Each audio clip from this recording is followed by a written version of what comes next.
Hello, hello, hello. Sound check, sound. Mic check, sound check, sound check. Hello, hello. Sound check. Okay. Thank you. For ano na, for 15.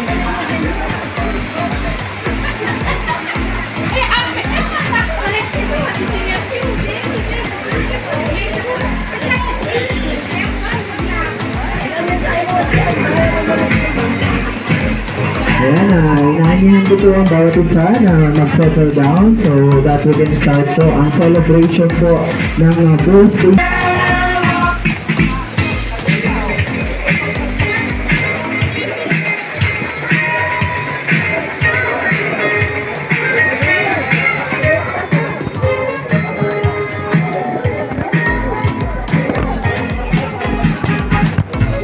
Alright, what is up ladies and gentlemen? Ayan, katubugan nating palakpakan kong muli. Ayan, may pamilya po ng ating birthday celebrant. Without them po, hindi mangyayari po yung araw po na isa-celebrate natin po yung birthday party po ni Mrs. Glenda. Ayan, so once again, ayan, pleasant afternoon to each and everyone, ladies and gentlemen. Ayan, welcome po sa birthday celebration, sa 60th birthday celebration po ng ating nag-iisang Mrs. Glenda Makaspak. Ayan, so at this time po, ayan, inanyahan ko po ang bawat isa na tayo pong lahat tumuloy at kalakpakan po natin ang ating birthday celebrant for today na si Mrs. Glenda Makaspak. Ayan, once again, isang malakas sa palakpakan na po para kaya Ma'am Glenda Makaspak. Ayan, honor, well and the right to us. Ayan, napakaganda po ng ating birthday celebrant. Ayan, so once again, happy birthday po. And of course, ayan, so ayan, tayo pong lahat ay inahiyan ko po ang bati sa muli na tayo pong tumayo para po sa ating opening prayer po na pangungunahan po ni Sister Nora Lobo po.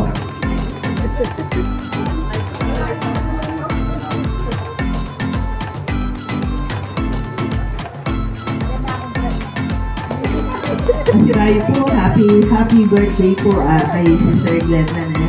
Sige po, pag-traytang bagamat makanyang tuwing panahon. Salamat, pililanan po, alalita ngayon natin. Maraming tampo. Panginoon, labis-labis po ang aming pasasalamat at kagalakan sa araw na ito na kami sama-sama upang makiselebrate sa ipinagdiriwang na birthday ni Sister Glenda, Panginoon. Salamat! Dahil napakabuti mo sa kanyang buhay, napakabuti mo sa kanyang pamilya, Panginoon.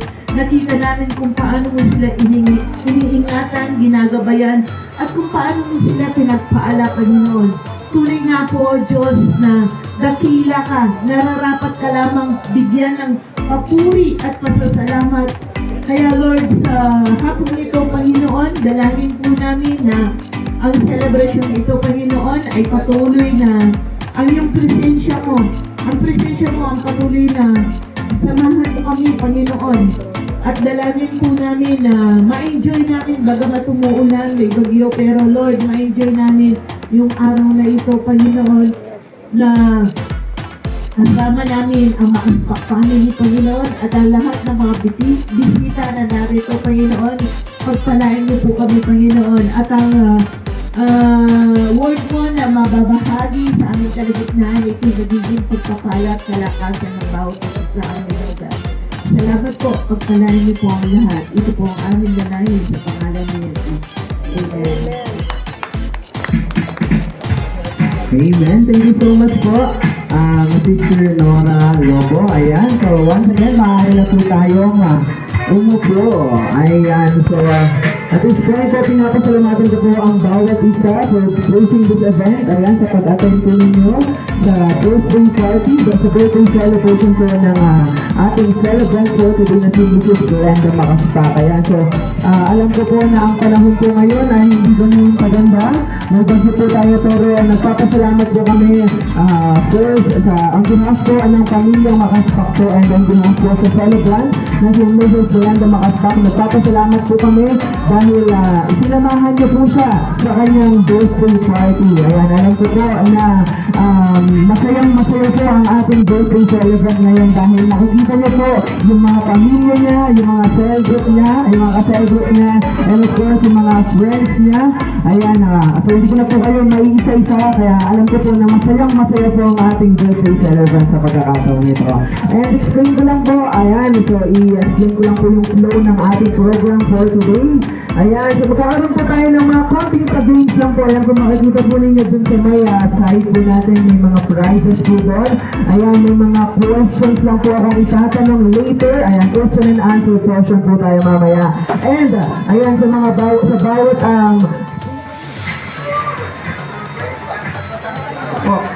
isang pinagpalang kaarawan po sa ating kaibigan at kamanggagawa, no? Si Mrs.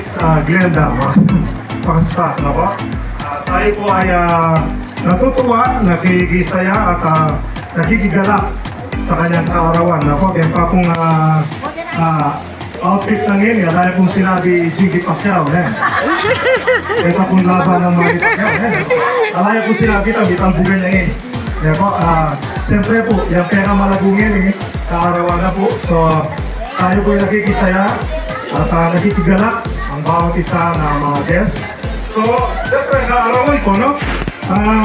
Joy, yung kagalakan ay 169 times na binanggit doon sa Bible. O kaya mo po yung sounds ko, masyadong kaingay po na. Okay lang? Okay? So, sabi po sa Psalms 5:11, let them shout for joy. So si Ate Glenda, meron siyang dahilan para magalak ngayong hapong ito. At tayo din, no? Nakikigalak sa kanya. So yung celebration ay tanda po ng pasasalamat. Lord, another year na naman yung dinagdag mo sa aking buhay. Amen? So another year ng kalakasan, favor, kalusugan, at obvious naman, yung pagpapala po, no? Ini dati, kigulo siya ang lugar ini. Ngayon, may develop niya po, So, kasi ating lokasyon, tayo po ay I think, 2 times ko na ito, no? Nung nakaraan, nung ganda yung mga po niya. So, yung po, obvious yung kabutihan ng Diyos. So, kung meron man akong babanggitin, huwag kayong mag-alala. Yung sinabi kong 169 times na binanggit na joy sa Bible, ay hindi ko isa-isahin ngayon. Dahil baka abutin tayo ng ating gabi sa ating pong dinner, no? So, I would like to share lang yung pinaka-essence ng Psalms. Siguro kukunin ko yung Psalms 37. Sabi po doon, sa Diyos mo hanapin ang kaligayahan at ang pangarap mo ay iyong makakamtan. Po? So, first and foremost, message yung para kay Ate Glenda, no? Nasa Diyos niya hanapin ang kaligayahan, hindi sa anumang bagay, hindi sa sino mang tao. Okay, good afternoon po, Sister Ala. Mahalo po ako. Good afternoon.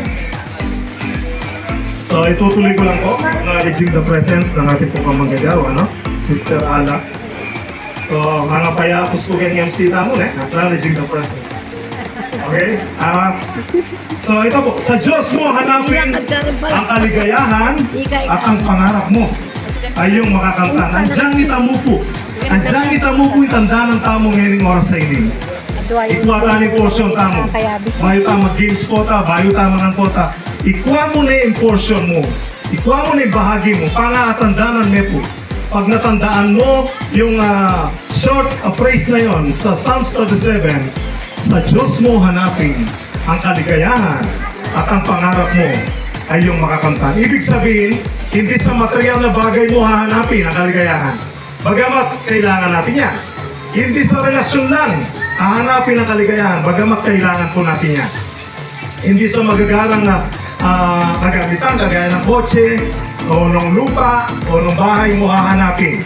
Nabanggit ko kanina si Jiggy Pacquiao, dati ganun yung buhay ni Manny Pacquiao. Hinahanap niya sa boxing, hinahanap niya sa fame, hinahanap po niya sa kasikatan, kapangyarihan, politics, sports, wala ka nang hahanapin pa. Hinahanap niya doon ang kanyang buhay. Pero napatunayan niya, wala doon Kahit panoorin mo yung mga vlog ko, ay naranasan ni Ate Glenda personally sa kanyang